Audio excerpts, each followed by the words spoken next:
अस्सलाम वालेकुम। वक़ार मजीद टीच में के चैनल पे आप सबको खुशामदीद। माय नेम इज़ मोहम्मद वक़ार मजीद और आज हम स्टैटिस्टिकल एनालिसिस का सॉफ्टवेयर जिसको हम SPSS के नाम से जानते हैं, इसको हम स्टार्ट करने वाले हैं। इसको स्टार्ट करने से पहले मैं आपको इसको थोड़ा-सा ओवरव्यू दे दूँ इसकी हिस्ट्री के बारे में। SPSS सॉफ्टवेयर जो है वो डेवलप्ड बाय IBM है, जो कि data management, advance analytics, multivariative analysis और business intelligence and criminal investigation के लिए यूज हो रहा है। तो ये सॉफ्टवेयर जो है वो IBM ने एक्वायर्ड किया था 2009 में और इसका जो वर्जन है वो सॉफ्टवेयर का जो है 2015 से लेके जो है वो इसका नाम IBM SPSS स्टैटिस्टिक्स है। इसका ओरिजिनल जो नेम था वो statistical package for social sciences था, जिसको कन्वर्ट करके बाद में statistical product and service solutions रख दिया गया। SPSS सॉफ्टवेयर जो है वो बिहेवियरल साइंसेस में बहुत ज़्यादा यूज होता है, जिस तरह के आपका जो साइकोलॉजी है इसके अंदर SPSS बहुत ज़्यादा यूजफुल रहता है। तो SPSS अगर आप इसको ओपन करेंगे फर्स्ट टाइम तो आपके पास इस तरह से कुछ विंडो आएगी। इसके अंदर आप अगर आपके पास कोई फाइल पहले से पड़ी हुई है या डाटा सेट है आप उसको ओपन कर सकते हैं, या फिर आप यहाँ पे जो सैम्पल फाइल्स हैं आप इनको भी ओपन कर सकते हैं। फर्ज करें यहाँ एक्सीडेंट्स जो है इसको ओपन करते हैं। यहाँ पे हमारे पास कुछ ऑटो डाटा एंटर है। अगर हम इसको देखें तो यहाँ पे जो हमारे पास कॉलम्स हैं, ये कॉलम्स जो हैं वो एक वेरिएबल हैं, एक वेरिएबल को रिप्रेजेंट कर रहे हैं और यहाँ पे आपको आइकन नजर आ रहा है जो कि इस वेरिएबल की टाइप को डिस्क्राइब कर रहा है। इसको हम फर्दर डिस्कस करेंगे कि ये जो साइंस हैं वो किस टाइप को रेफर कर रहे हैं। उसके बाद अगर हम 1 2 ये रोज देखें तो ये हमारे एक पार्टिसिपेंट या किसी केस को जो है वो रिप्रेजेंट कर रहे हैं। इसमें हमारा जो ये ऊपर फाइल जो मेन्यू बार है ये काफी सिंपल है। अगर आपने ऑलरेडी एक्सेल पे काम किया हुआ है, यहाँ पे व्यू एडिट है, यहाँ पे व्यू है, यहाँ पे अगर आप एनालिसिस जिसको हम बहुत ज़्यादा यूज़ करने वाले हैं, यहाँ पे आके डिफरेंट एनालिसिस हमारे पास आ जाते हैं। अगर आप यहाँ पे एनालिसिस के साथ ग्राफ देना चाहते हैं तो ग्राफ आ जाते हैं। इसको हम फर्दर हम जो इसको डिस्कस करते रहेंगे। उससे नीचे हमारे पास ऑप्शंस आ जाती हैं। ये फाइल ओपन करने की है। अगर आपके पास कोई फाइल ओपन करना चाह रहे हैं तो यहाँ से कर सकते हैं। अगर आप प्रिंट आउट करना चाह रहे हैं, अगर आप इसी को सेव करना चाहते हैं तो ये फिलहाल आइकन यहाँ पे अवेलेबल नहीं है। मैं यहाँ पे अगर मेल करता हूँ, ये देखें यहाँ पे अब ये फाइल जो है वो सेव करने के लिए भी ऑप्शन आ गया है। तो ये तो आपको मैं बता रहा हूँ कि यहाँ पे जो है ऑलरेडी डाटा एंटर है। अगर आप स्टार्टिंग से जो अपना डाटा एंटर करना चाहते हैं तो फाइल में जाएं, न्यू पे जाएं और डाटा पे क्लिक कर दें। ये हमारे पास एक नई विंडो आ गई है जिसके अंदर अभी तक कोई भी डाटा एंटर नहीं है। अब यहाँ पे डाटा एंटर करना इसी तरह से है जैसे आप ABC टाइप करते हैं। यहाँ पे मैं 1 करता हूँ, 2 करता हूँ, 3 करता हूँ, 9 करता हूँ। तो ये मेरे पास जो है वेरिएबल 1 जो है वो उसने ऑटोमेटिकली नेम दे दिया है। यहाँ पे मैं 1 0 1 0 यहाँ पे डाटा एंटर कर देता हूँ। यहाँ पे मैं मेल मेल फीमेल फीमेल इस तरह से एंटर कर देता हूँ। तो यहाँ पे आपने देखा होगा कि ये वेरिएबल जो है वो नेम खुद ब खुद देता जा रहा है। हम इसको फर्दर जो है वो एडिट भी कर सकते हैं। एडिट किस तरह से कर सकते हैं? यहाँ पे आपके नीचे बॉटम लेफ्ट कॉर्नर पे आपके पास डाटा व्यू और वेरिएबल व्यू आ रहा है। आप वेरिएबल व्यू पे क्लिक करेंगे तो आपके पास जो है वेरिएबल्स जो हैं वो यहाँ पे रोज में आ गए हैं और इनके साथ bunch of other details open हो गई हैं, जिसको हम डिस्कस करने वाले हैं कि किस तरह से हम अपने वेरिएबल्स को सेट कर सकते हैं। फर्स्ट ऑफ ऑल हमारे पास वेरिएबल नेम है तो पहली जो वेरिएबल नेम है इसको मैं रैंडम आईडी नंबर दे देता हूँ, रैंडम आईडी है। उसके बाद जो यहाँ पे सबसे एंड पे है इसको मैं कर देता हूँ जेंडर, और जो सेकंड हमने वेरिएबल डाला था इसको हम ग्रुप कर देते हैं। अब ये हमने नेम चेंज कर दिया। अगर हम डेटा व्यू में वापस जाएं तो यहाँ पे हमारे नेम जो है वो चेंज हो चुके हैं। नेम एंटर करते वक्त आपने कुछ बातों का ख्याल रखना है कि आपका जो वेरिएबल है वो किसी भी स्पेशल करैक्टर के साथ स्टार्ट नहीं होना चाहिए। लाइक मैं स्टार्टिंग पे अस्टेरिक वेट डालता हूँ तो वो एंटर नहीं करने देगा। आप जो है बाद में किसी लेटर के अंदर जो है अपना स्पेशल कैरेक्टर यूज कर सकते हैं। जस्ट लाइक मैं कहता हूँ फोन नंबर। यहाँ पे फोन नंबर अगर मैं बाद में स्पेशल कैरेक्टर डाल रहा हूँ तो वो उसको एक्सेप्ट कर लेगा। One more thing you shouldn't do, आपको किसी भी वेरिएबल के नेम के दरमियान स्पेस नहीं एंटर करनी। यहाँ पे मैं फोन स्पेस नंबर डालूंगा तो वो नंबर को भी हमें एंटर करने नहीं देगा। अब यहाँ पे हमने वेरिएबल जो है वो यहाँ पे एक एंटर किया, तो अगर आप डेटा व्यू में वापस आएंगे तो ये वेरिएबल भी यहाँ पे ऐड हो जाएगा। इस वेरिएबल को डिलीट कैसे कर सकते हैं, हम जाएंगे एडिट में और क्लियर, हमारा वेरिएबल व्यू डिलीट हो चुका है। अब हमारे पास आगे जो है वो टाइप्स आ जाती हैं। यहाँ पे हमारे पास डिफरेंट टाइप्स है। अगर आप ये 3 डॉट आइकन पे क्लिक करेंगे तो हमारे पास ऑल द डिटेल्स यहाँ पे ओपन हो जाएंगी। अब रैंडम आईडी नंबर है, उसको हम न्यूमेरिक रखना चाहते हैं तो न्यूमेरिक रखेंगे। अगर आप किसी ऐसी डिटेल को डाल रहे हैं जिसका जो है वो एक स्पेसिफिक वर्ड है तो आप उसको स्ट्रिंग वेरिएबल भी रख सकते हैं। हमारे पास कॉमा वैल्यूज हैं, डॉट वैल्यूज हैं, डेट हैं। अगर आप डेट एंटर कर रहे हैं तो वहां पे आप डेट भी सिलेक्ट कर सकते हैं। तो फिलहाल हम इसको न्यूमेरिक रखते हैं और ओके कर देते हैं। तो हमने टाइप को तो एंटर कर दिया। उसके बाद जो मेजर जो हमारा है वो डेसिमल्स हैं। अब डेसिमल्स जो हैं वो हमारे पास डेटा व्यू में कितने डेसिमल्स तक डाटा चाहिए हमें। अगर आप रैंडम आईडी देखें तो ये हमारे पास एक स्टैंडर्ड आईडी होती है, तो इसको हम 0 कर देते हैं डेसिमल। ग्रुप जो है इसको भी हम 0 डेसिमल कर देंगे और स्ट्रिंग जो है वो भी हमारा 0 डेसिमल हो जाएगा। आप सोच रहे होंगे कि हमारे पास डेसिमल जो है वो हम कब 1 या 2 रखेंगे। फर्स्ट सपोज हम एक ऐसा वेरिएबल क्रिएट करते हैं जिसमें हमें डेसिमल्स के अंदर वैल्यूज आएंगी। हम कहते हैं हाइट। अब हाइट जो है अगर हम देखें तो फीट में 5.8 भी आती है, 5.9 भी आती है, हमारे पास 6.1 आ जाता है। तो मतलब आपके पास पॉइंट्स में वैल्यूज आ रही है, आपको पता है कि हमारे पास यहाँ पे डेसिमल्स में वैल्यू आएंगी, तो यहाँ पे हम 1 डेसिमल तक वैल्यू रख देते हैं। इसको हम 1 डेसिमल कर देते हैं। तो ये हमारे पास डेटा व्यू में हाइट आ गई है। अब यहाँ पे फर्ज करें कि हम 5 लिखेंगे, उसके पास 0 आएगा। अगर हम 6.1 कर देते हैं, यहाँ पे अगर हम 6.12 करेंगे तो वो उसको राउंड अबाउट करके 1 डेसिमल तक लिखेगा, क्योंकि हमने वहां तक ही उसको ऑप्शन दी हुई है। तो ये हमारे पास वैल्यूज आ गई हैं डेसिमल्स के अंदर। इसके बाद हमारे पास अगर जैसे मैंने आपको बताया कि हाइट हमने फीट में रखनी है, क्योंकि कुछ जगह पर हाइट जो है वो सेंटीमीटर में भी लिखी जाती हैं, तो हम कहते हैं कि उनको पता चल जाए कि हाइट आपने किस तरह लिखनी है। तो यहाँ पे हाइट इन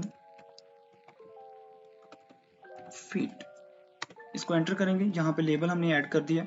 अगर हम वापस डाटा व्यू में जाएं, यहाँ पे हाइट के ऊपर आएंगे तो हमें लेबल में शो हो रहा है कि हाइट इन फीट। ओके, वापस हम वेरिएबल व्यू में आते हैं और हम वैल्यूज को हम बाद में डिस्कस करेंगे।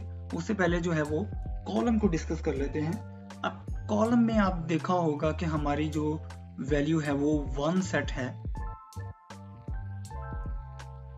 जेंडर में, जो कि स्ट्रिंग वैल्यू है। तो यहाँ पे हमारे पास जो डाटा है वो बहुत ही अजीब सा नजर आ रहा है, हमें डिटेल सही से नजर नहीं आ रही। इसको सेट करने के 2 तरीके हैं। आप यहाँ पे वैल्यू सेट करें, जस्ट लाइक मैं कहता हूँ 8 रख देता हूँ यहाँ पे भी। तो यहाँ पे वापस आऊंगा तो मेरे पास ये जो है जेंडर की वैल्यू ठीक हो चुकी है, लेकिन ग्रुप और रैंडम आईडी जो है वो मेरी 8 नंबर पे भी ठीक नहीं हो रही। तो मैं इसको क्या करूंगा, रैंडम आईडी को 10 कर दूंगा। अगर मैं 10 करके देखता हूँ तो अब मेरी रैंडम आईडी जो है वो बेहतर नजर आ रही है। अब आपने देखा होगा कि कुछ वैल्यूज जो है वो राइट अलाइन है, कुछ लेफ्ट अलाइन है। ये बेसिकली राइट अलाइन होती हैं जो राइट साइड पे शो हो रही होती हैं, और वैल्यूज जो लेफ्ट साइड पे शो हो रही हैं उसको लेफ्ट अलाइन कहेंगे। अब मैं चाहता हूँ कि रैंडम आईडी जो है वो सेंटर अलाइन हो जाए। तो मैं क्या करूँगा, इसके लिए हमारे पास ये अलाइनमेंट का कॉलम बना हुआ है यहाँ पे वेरिएबल व्यू में। वेरिएबल व्यू में आएंगे, यहाँ पे मैं इसको चाहता हूँ सेंटर अलाइन। मेरे पास ग्रुप है, इसको मैं राइट अलाइन ही रखना चाहता हूँ। उसके बाद फिर से मेरे पास जेंडर है, मैं इसको भी राइट अलाइन करना चाहता हूँ। सॉरी, इसको भी मैं सेंटर अलाइन करना चाहता हूँ। तो अगर हम डाटा व्यू में वापस आएंगे तो ये मेरे पास डाटा जो है अब जिस तरह से मैं चाह रहा हूँ उस तरह से बनता जा रहा है। इसके बाद सेंटर अलाइन, राइट अलाइन और लेफ्ट अलाइन सारा क्लियर हो गया आपको। इसके बाद हमारे पास आ जाता है मेजर। मेजर जो है वो हमारे पास यहाँ पे 3 किस्म के मेजर्स हैं, स्केल, ऑर्डिनल और नॉमिनल।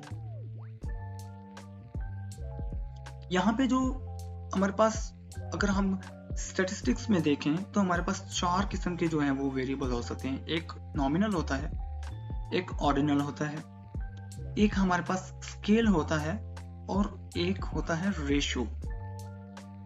अब जो नॉमिनल है वो तो यहाँ पे SPSS में आपको नॉमिनल ही नजर आएगा, जो ऑर्डिनल है वो ऑर्डिनल में आएगा, लेकिन जो स्केल और रेशियो है उसके लिए हमारे पास यहाँ पे सिर्फ एक ऑप्शन है, स्केल। अब यहाँ पे ऑटोमेटिकली जो है हमारे पास रैंडम आईडी को स्केल है, ग्रुप में अननोन है और जेंडर में नॉमिनल है और हाइट में अननोन है। अब हमें इन वेरिएबल्स को, इनकी डिटेल्स और इनकी जो है वो कैटेगरी वाइज हमें इसको सेट करना है। अब रैंडम आईडी जो है वो हमारे पास बेसिकली नॉमिनल है, यहाँ पे क्लिक करेंगे, हम नॉमिनल कर देंगे इसको। जो जेंडर है वो भी हमारे पास नॉमिनल है। जो हमारे पास हाइट है, हाइट हमारे पास स्केल में है, और जो हमारे पास ग्रुप है इसको भी हम नॉमिनल कर देते हैं। अब अगर हम डाटा व्यू में जाएं हम वापस, तो यहाँ पे रैंडम आईडी जो है वो नॉमिनल, जो हमारा साइन है वो नॉमिनल का है, यहाँ पे हमारा ग्रुप है, जेंडर है, हाइट है। इसके बाद मैंने आपको जो है, इसके बाद हम रोल को समझते हैं। रोल बेसिकली हमारा जो है वो स्टैटिस्टिक्स, यहाँ पे SPSS स्टैटिस्टिक्स में इतना ज़्यादा इसका यूज़ नहीं है क्योंकि ये SPSS मॉडल में ज़्यादा यूज़ होता है। तो हम क्या करेंगे, हम इसको ख़त्म करने के लिए, ताकि ये हमारे पास डिटेल आए ही ना, हम जाएंगे व्यू में, व्यू में कस्टम वेरिएबल व्यू, यहाँ पे हम रोल को अनटिक कर देंगे और इसको ओके कर देंगे। यहाँ पे हमारे पास रोल जो है वो ख़त्म हो गया। अब हमने बाकी सब चीज़ों को तो डिस्कस कर लिया, लेकिन एक जो है वो वैल्यू जो है हमने डिस्कस नहीं किया। अब वैल्यू का काम कहाँ पे आता है कि आपके पास मिसिंग वैल्यू हो सकती है। तो वैल्यू जो है वो हमारे पास कैटेगोरिकल जो है वो एक वैल्यू आती है जिसको हम ग्रुप के लिए असाइन कर सकते हैं, क्योंकि हमारे पास जो ग्रुप है वो कैटेगोरिकल जो है वो नॉमिनल है। अब हम वैल्यू कैसे सेट कर सकते हैं, यहाँ पे हम इसको वैल्यू में क्लिक करेंगे, इस 3 डॉट आइकन पे जाएंगे। अब यहाँ पे हम एक वैल्यू ऐड करते हैं 1, यहाँ पे लेबल कर देते हैं एक्सपेरिमेंटल, इसको हम ऐड कर देंगे। यहाँ पे एक वैल्यू ऐड कर देते हैं 2, इसको हम कर देते हैं कंट्रोल और ऐड। अब हम इसको ओके करते हैं। हम अब डेटा व्यू में जाएंगे तो डेटा व्यू में हमारे पास एक्सपेरिमेंटल आ गया, लेकिन 0 में हमारे पास 0 आ रहा है। वाई? क्योंकि हमने एक छोटी सी मिस्टेक की है। मैंने ये जानबूझ के की ताकि आपको समझ आ जाए। आपने क्या करना है, आपने अपनी वैल्यू को दोबारा से एडिट करना है।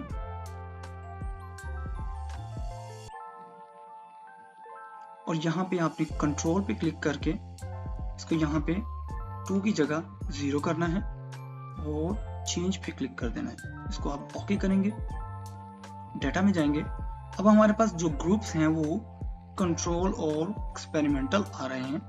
हम इसको स्विच भी कर सकते हैं। बेसिकली इसको हम डिटेल में आगे समझेंगे कि ये हमारे लिए क्यों ज़रूरी होता है। हम इसको यहाँ पे एक आइकन आ रहा है स्विचिंग का, 1 और A, ये वैल्यू लेबल का है। अगर हम इसको क्लिक करेंगे तो हमारे पास जिस वैल्यू को हमने असाइन किया होगा वो हमारे पास यहाँ पे स्विच कर जाएगी। यहाँ पे हम क्लिक करेंगे एक्सपेरिमेंटल व्यू, कंट्रोल व्यू, 1 और 0। अब यहाँ पे हमारे पास जो है लास्ट जो डिटेल है वो हमारे पास है मिसिंग। लेट्स सपोज हमारे पास यहाँ पे ये हाइट जो है वो मिसिंग है। अगर हम इसके डिस्क्रिप्टिव स्टैटिस्टिक्स में जाएंगे तो यहाँ पे हमारे पास एक वैल्यू मिसिंग है और मिनिमम और मैक्सिमम हमारे पास जो है वो हाइट आ रही है और इसका मीन, मीडियन, रेंज आ रही है। अब मैं क्या करता हूँ कि यहाँ पे जब भी कोई मिसिंग वैल्यू हो तो वहाँ पे ये डाटा एंटर करें 999।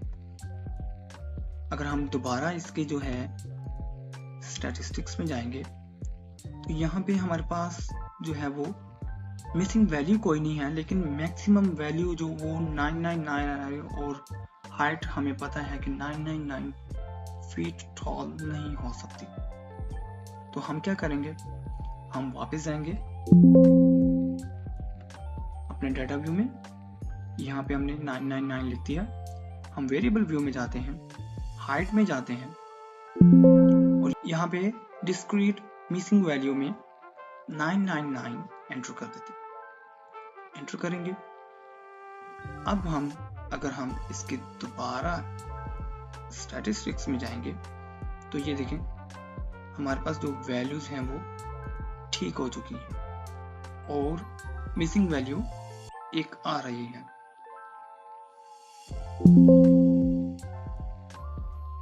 अब ये तो हमारे पास था स्केल वैल्यू। अगर हमारे पास एक स्ट्रिंग वैल्यू हो तो हम स्ट्रिंग वैल्यू में क्या कर सकते हैं, यहाँ पे अगर हम यहाँ पे डिलीट करते हैं और इसके स्टैटिस्टिक्स में जाते हैं तो यहाँ पे जो है वो कोई भी मिसिंग वैल्यू नहीं आ रही। वाई?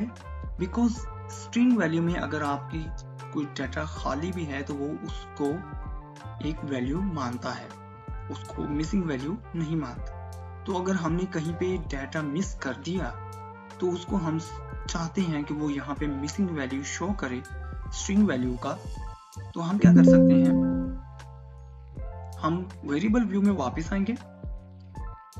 हम जेंडर में करना चाहते हैं क्योंकि ये हमारी स्ट्रिंग वैल्यू है। यहाँ पे हम मिसिंग में जाएंगे, डिस्क्रीट में जाएंगे और यहाँ पे आके हम एक स्पेस एंटर कर देंगे। स्पेस एंटर करके हम दोबारा ओके करते हैं। डेटा व्यू में जाएंगे, यहाँ पे हम डिस्क्रिप्टिव स्टैटिस्टिक्स में जाएंगे और अब हमारे पास एक मिसिंग वैल्यू आ रही है जो कि स्ट्रिंग वैल्यू है। तो आई होप सो कि आपको इसका ओवरव्यू समझ आ गया होगा। आज की वीडियो के लिए इतना ही। नेक्स्ट वीडियो में हम एक प्रॉपर डाटा को लेके कुछ एनालिसिस रन करके देखेंगे कि हम किस तरह से एनालिसिस को रन कर सकते हैं और किस तरह उसको रीड कर सकते हैं। तो नेक्स्ट वीडियो तक के लिए अल्लाह हाफिज़।